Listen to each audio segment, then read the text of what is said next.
संघर्ष टीवी को आपण मानक स्वागत। आज आम दशमंतपुर सदर महकुमा ठारे आज आज पहुँचीचु। विशेषकर आज आम विशेष साक्षात आमर अच्छी सीपीआई नेता कुमार जानी सीपीआई सेक्रेटरी संपादक जिला संपादक युधिष्ठिर रावल से सहित आम साक्षात अच्छी पाखक मु पहुँची। तो वर्तमान समय 2024 एककालीन जो निर्वाचन अच्छी तो से विषय किसी आम से पचार। आज्ञा नमस्कार। नमस्कार। आज आपण मन पाखे आसी पहुँचार कारण है देखु एबे 2024 निर्वाचन माने पर्व चली सीपीआई तरफ ये निर्वाचन पर्व को कि प्रकार आपण माने ताकू लोकंक सामने आनिबा को जाउछंती से विषय आपण माने किछ कहिबे।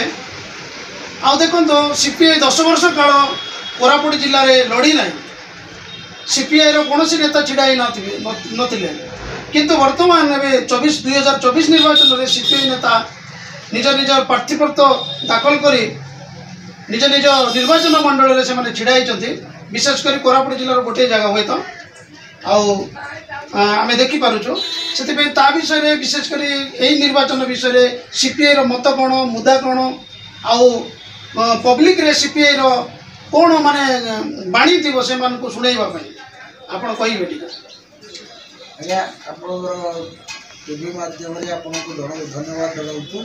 बर्तमान आम कोरापुट जिले में सीपीआई जन बोली प्रार्थी छड़ा कर आम देखुचु भारत वर्षर जो प्रकार चली मोदी सरकार जो दुर्नीति भ्रष्टाचार हिटलर शासन नारी निर्यातना जो भाई चलती मणिपुर दंगा भाई है ये समस्त कथा को विचार करके राज्य में 25 वर्ष है बीजेडी सरकार कर सरकार करम विरोध करूँ कि विरोध करम प्रार्थी के आम दे बर्तमान इंडिया मेट संगे आमर जो एडजस्टमेंट होगा कथा ओडिशा रे हो पारनी जहाँफल आम इंडिया मेट संगे अच्छु।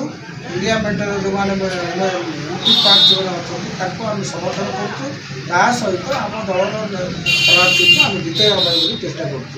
दुखर विषय है कि जो प्रोग्राम तक हो बीजेडी हजार हजार शह शह लोक को डाकी आनी जो रैली कर खनि खदान पैसा को लुट करके मद मांस कर जो प्रकार रैली कर घोर विरोध कर प्रकृत में से लोक मैंने कर्मी नुहति से निज को देखे होती आमर कर्मी एसले आमको भोट मिल ये आशा जो करुथा कथा कितु बीजेपी तार अनुसमय कर जन जो बीजेपी प्रार्थी ठियाई सी बर्तमान कांग्रेस थे कांग्रेस बीजेडी बीजेडी बर्तमान बीजेपी को आसते केवल शासन चाहते सरकार रे आसिले कि लुट कर खाइबे यही चिंतार अच्छा किंतु आमर से चिंताधारा ना आम चाहूँ जनसाधारण को लेकिन आम रैली करूँ आंदोलन करूँ ये कथा कहूँ आम चाहूँ लोक जनसाधारण घरे था से आमर वार्ता पातु आमको निश्चित भाव में भोट देवे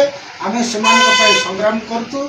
कम्युनिस्ट पार्टी जन्मलग्न लड़ाई कर शिखी आ लड़ाई करुव हारिले करूँ जितिले करूँ से आम दुख करार ना कितु आमर जे बर्तमान लक्ष्मीपुर निर्वाचन मंडल कुमार जानी को ठिया कर आम बहुत आशा रखीचु आ जनसाधारण आम भरोसा रखीचु जे ये दल श्रद्धा सर्वदा लड़ुआ दल को आपण मानकर आशीर्वाद दरकार एवं बहु संख्यार विपुल संख्यार भोट दे जययुक्त करने आशा रखीचु जनसाधारण को आम निवेदन कर। देखो आपण कहले जे विभिन्न दल जो खणी खादान रो पैसा आनी लोक को गैदरिंग करी से माने रैली करुछंती ता उपरे विशेष आपण किछ कहिबे जे जो लोक माने आसुछंती से माने ताको निज दलर ना से मान को पैसा दे करी ना से मान को खाइबा दे करी कोनोसी माध्यम से मान ओणा जाई करी रैली करा जाउछ।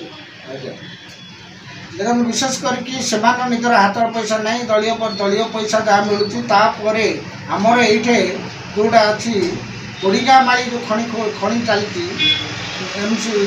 माइनिंग कॉर्पोरेशन से कॉर्पोरेशन को कोटी कोटी टंका आनिकी लोक खाଇବା ବୁଲିବା ଏବଂ ଭୋଜି ଭାତ କରି ଲୋକଙ୍କୁ ଦେଇଛନ୍ତି, ଖାଇବାକୁ ଦେଇକି ଆଣିକି ରାଲି କରିଛନ୍ତି।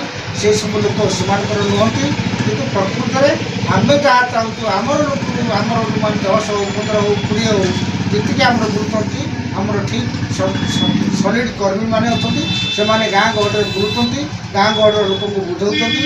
ଆଶା ରଖିଛୁ ସେମାନେ ଆମକୁ ନିଶ୍ଚିତ ଭାବରେ ଭୋଟ ଦେବେ, ଆମର କୁମରଗାଁକୁ ଜିତେଇବେ। 2024 ଯେଉଁ ରଣନୀତିକୁ ଆପଣମାନେ ଦେଖୁଛନ୍ତି, ତ ଜନସାଧାରଣଙ୍କୁ ଆପଣଙ୍କର ମୁଦା କ'ଣ ଦେବେ? ସେମାନଙ୍କୁ ଆପଣଙ୍କର ମୁଦା କ'ଣ ରହିବ ସେମାନଙ୍କ ପାଖରେ, ଆଉ ସେମାନେ ଆପଣଙ୍କୁ ବିଶ୍ୱାସ କରି ଭୋଟ ଦେବେ? ଆଜ୍ଞା ଦେଖନ୍ତୁ, ଆମର 2024 ନିର୍ବାଚନରେ ଆମର 20 ଦଫା ଇସ୍ତାହାର ଆମେ ବାହାର କରିଛୁ। ଜନସାଧାରଣଙ୍କର ସମସ୍ୟାକୁ ନେଇକି ଶିକ୍ଷାର ଉନ୍ନତି, ସ୍ୱାସ୍ଥ୍ୟର ଉନ୍ନତି ଏବଂ ଗାଁ ଗହଳିରେ ଚାଲିଥିବା ଯେଉଁ ଦୁର୍ନୀତି ତାକୁ ବନ୍ଦ କରାଇବା ଏବଂ ଏଇଭଳି ବହୁତ 20ଟା ଦଫା ଅନୁସାରେ ଆମର ଇସ୍ତାହାର ଅଛି। ସେ ଇସ୍ତାହାର ଅନୁସାରେ ପ୍ରକାରେ ଆମେ ଲୋକଙ୍କର ସେବା କରିବୁ। ଆଉ ଲୋକଙ୍କୁ ଲୋକମାନେ ମଧ୍ୟ ଆମ ଉପରେ ଆଶା ଭରସା ରଖିଛନ୍ତି, ଆଉ ସଦାସର୍ବଦା ଆମ ସହିତ ଅଛନ୍ତି। ସେମାନଙ୍କୁ ଆମେ ନିବେଦନ କରୁଛୁ ଯେ ଆମ ଲୋକଙ୍କୁ ଭୋଟ ଦେଇ ଜୟଯୁକ୍ତ କରନ୍ତୁ।